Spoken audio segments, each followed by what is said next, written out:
né, como prometido, né, eu vou passar também algumas dicas para a gente aprender inglês, mesmo se você odeia inglês. Por que eu vou falar bastante aí do inglês? Cara, porque eu acho que não precisa nem falar por quê, né? Eu já falei esse tempo todo aí, e assim, tá bem claro, né? Por que a gente precisa saber inglês?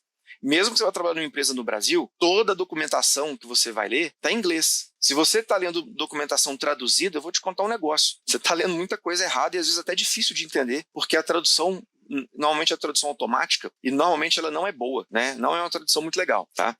Você tem que entender, quando você for aprender inglês, que ninguém espera que você fale igual um americano, que você fale igual um britânico, um escocês, um irlandês, né, um australiano. Não, ninguém está esperando que você fale igual um nativo, tá? Mas você precisa ao menos se comunicar. Quando eu fui morar em Angola, foi um negócio muito doido, porque eu fiquei um tempo lá numa espécie de guest house, é tipo um hotel, né? E lá tinha gente de tudo quanto é país, né? Tinha gente lá que era russo. Eu fui trabalhar lá, primeiro eu fui lá para uma empresa militar, né, israelense. E lá tinha gente de tudo quanto era país. Tinha russo, tinha, obviamente, né, vários israelenses, tinha português, tinha chinês, tinha japonês, tinha gente de tudo quanto era lugar. E o engraçado é que, pô, ninguém falava inglês perfeito, mas todo mundo se comunicava, né? A gente percebe que depois que você aprende algumas palavras meio básicas aí, vira meio que um inglês internacional, um inglês meio que... Inglês internacional é óbvio, né? Mas eu quis dizer o seguinte, um inglês meio que...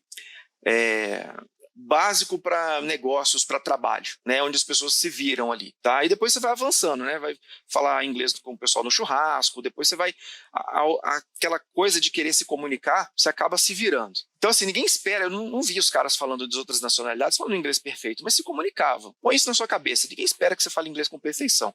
Outra coisa, um pouco de gramática não faz mal a ninguém. Não é porque você também, naquele negócio, né, o bom é inimigo do ótimo, não é porque você não vai buscar o ótimo, que você também precisa avacalhar e não falar nada, falar tudo errado. Gramática, faz um ano aí, aula normal, regular, você aprender um pouquinho de gramática, né, ajuda bastante. Outra coisa, participe de grupo que você gosta na internet. Então, por exemplo, se você gosta de fotografia, entra num grupo de fotografia. Entra num grupo que fala sobre fotografia, sei lá, qualquer assunto. Fuja desses intercâmbios que só tem brasileiro. Outro negócio aí, né?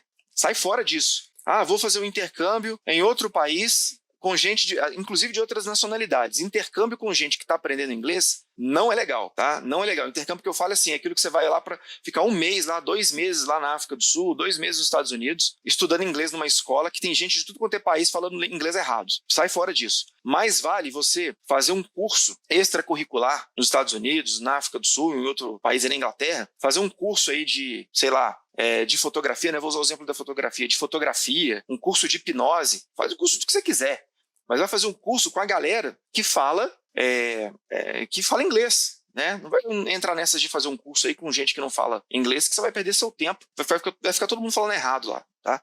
Então você aproveita, mora um tempo aí num país se você puder, fica um mês no outro país. Uma dica, eu gosto muito da África do Sul porque o real vale o dobro do rand, né? O rand é a moeda de lá, então o dinheiro nosso vale muito lá. É caro chegar até lá, mas depois que você chega lá, aí o negócio muda de figura. O negócio de participar dos grupos de internet, de chat, de fórum, é porque você pode escrever, você vai aprender a construir frases, construir sentenças. E ali você tem tempo de pesquisar na internet. Como é que eu escrevo tal coisa? Você vai, procura na internet, coloca ali, né? Escrevendo certo, né? Ver como é que as pessoas escrevem as frases e tal. Tá? Então isso é legal para você aprender a construir. Busca sempre aí assuntos que você gosta. Outra coisa que eu sempre faço, pega o seu sistema operacional, Windows, Mac, Android, coloca tudo em inglês, cara. Coloca tudo em inglês, muda tudo para inglês. Você quer aprender alemão? Coloca tudo em alemão, para você se obrigar a aprender aquela língua ali no dia a dia. Servidor, acesso, tudo em inglês. Isso é legal porque as provas de certificação são em inglês. Poucas provas são em português, tá? Eu, sinceramente, não lembro de ter visto nem opção para fazer as últimas em português, as que eu fiz, né? Eu sempre faço prova em inglês. Então, se você faz prova em inglês, mas está acostumado a ler a documentação em inglês, você não fica com aquele medo, né? Aquele negócio de, puxa, será que eu vou ir bem na prova? Não, você está sempre lendo em inglês. Então isso te ajuda, mesmo se você não trabalha para uma empresa de língua inglesa, o fato de você ter colocado todo o seu ecossistema nesse idioma vai te ajudar bastante. Realiza pesquisas em inglês também na internet. Você vai observar que normalmente você vai ter a chance de ter 4 vezes mais resultado do que pesquisas em português. Coloca no Google lá, faz a pesquisa lá em português, faz a pesquisa em inglês e vê depois qual que é o resultado que vai ter. Quando eu estava aprendendo, eu fiz um negócio muito legal também. Eu criei um dicionário. Eu lembro que eu fui fazer um curso de Exchange, acho que era Exchange 5.5. se eu não me engano. Pô, eu tava aprendendo, né? Não falava nada. E eu cheguei no curso lá de Exchange 5.5. Foi um negócio muito doido, porque não tinha material em português na época. Eu tinha feito o curso de NT, e aí foi material em português. Aí foi legal pra caramba, né? Fui fazer o curso de Exchange, material em inglês. Quando eu vi que aquele negócio era em inglês, falei, cara, agora o bicho pegou. O que que eu fiz? Toda palavra que era novidade, eu já tinha feito inglês da escola, né? Aquele do colégio lá e tal. Mas toda palavra que era novidade, e olha que era muita palavra, tá? Que era novidade, eu anotava na frente e anotava o significado do lado. Eu fiz um dicionário para mim. Então, as palavras que sempre repetiam, eu ia lá e consultava no meu dicionário, tá? Para eu poder aprender. Então, isso me ajudou muito, né? Na hora de fazer as provas. Outra coisa que me ajudou muito é música, né? Eu sempre gostei de música. E embora eu decore mais os riffs de guitarra do que as letras, era legal, né? Aprender uma letra ou outra ali. Então, ler a letra e tentar entender aquela letra, tentar entender o contexto daquela letra. Se você pega um rap, por exemplo, um rap americano, você vai ler que ele não vai fazer no menor sentido, não vai fazer sentido nenhum. Aí você pega aquelas palavras e vai procurar entender dentro do contexto, né? Dentro da cultura que aquela música foi escrita. Pô, é outra coisa, né? É outra vida. Então, é um negócio muito legal também que ajuda a gente a aprender inglês. E por último, você pode também usar dicionários, né? Tem umas ferramentas na inglês, na internet, tem um que chama Grammarly, se eu não me engano, que te ajuda a escrever os e-mails em inglês. Né? Quando você vai escrever um texto em inglês, por exemplo, ele te ajuda. Então, qualquer ferramenta, na época eu lembro que eu comprei um tradutor, chamava Babylon. Era legal porque eu apertava o Shift e apertava o botão direito do mouse em cima da palavra, ele traduzia para mim a palavra, tá? Então me ajudava bastante. Eu lembro que eu paguei ele na época. Era um negócio que facilitou muito a minha vida, me ajudava toda hora, tá? Então procura investir nessas ferramentas também e o seu tempo em coisas que você gosta. É muito mais fácil você aprender. Principalmente se você não gostar de inglês, é muito mais fácil você aprender fazendo uma coisa que você gosta. Por isso que eu falei, vai fazer um curso de fotografia, vai entrar num fórum de fotografia. Você gosta de ver filme? Vai ver filme, né, com legenda em inglês. Tá? Ou coloca o filme com a pessoa falando em português e legenda em inglês, depois a pessoa falando em inglês, né? E legenda em inglês, o áudio em inglês e legenda em inglês. São coisas que ajudam bastante. Eu lembro que uma coisa que eu fazia muito era, eu colocava às vezes a CNN em inglês, e aí eu saía da sala para tentar saber o que os caras estavam falando, né? E aí eu voltava para a sala e falei, pô, peguei o assunto, né? Nem sempre eu pegava exatamente o que estava falando, não, mas eu pegava o assunto, tá? Mas não faltava, né, uma palavra ou outra. Às vezes ainda falta, ainda hoje, uma palavra ou outra. Mas sabendo o assunto ali já ajuda bastante, né?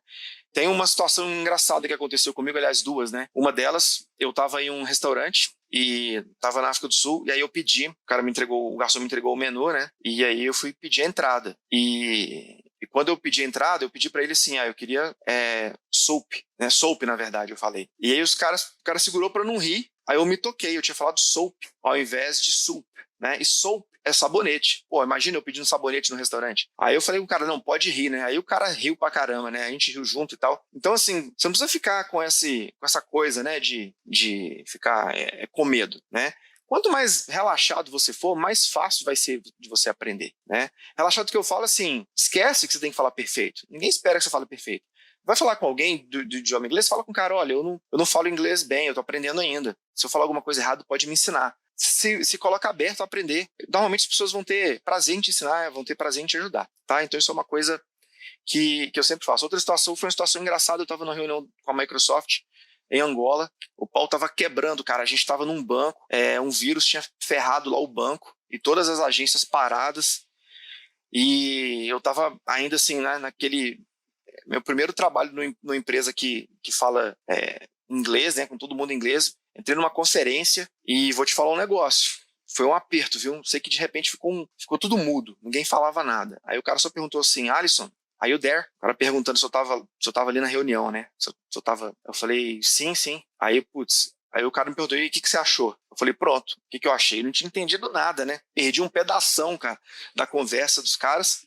Passei uma vergonha, né? Quem tava do outro lado lá me viu ficando vermelho. Quem não viu, não viu. Mas aí eu aprendi uma lição. Quando eu tô falando assim, os caras falam rápido demais, o que eu faço? Eu faço pausas, eu interrompo e falo assim, tá, só para eu confirmar que eu entendi. Eu repito o que o cara falou para saber que, olha, aquele pedaço ali, então, é isso que você quis dizer. Aí o cara, é isso mesmo e tal. Né? Então, quando o negócio é muito complicado, às vezes eu pego alguém com sotaque que é muito difícil de entender, eu faço algumas interrupções e falo assim, só pra gente garantir que a gente está na mesma página. Para quê? Para não deixar o cara falar desembestado lá meia hora e eu ficar boiando pra caramba na reunião. Então eu faço algumas pequenas interrupções só para garantir que eu estou entendendo tudo. Ajuda ajuda bastante, beleza?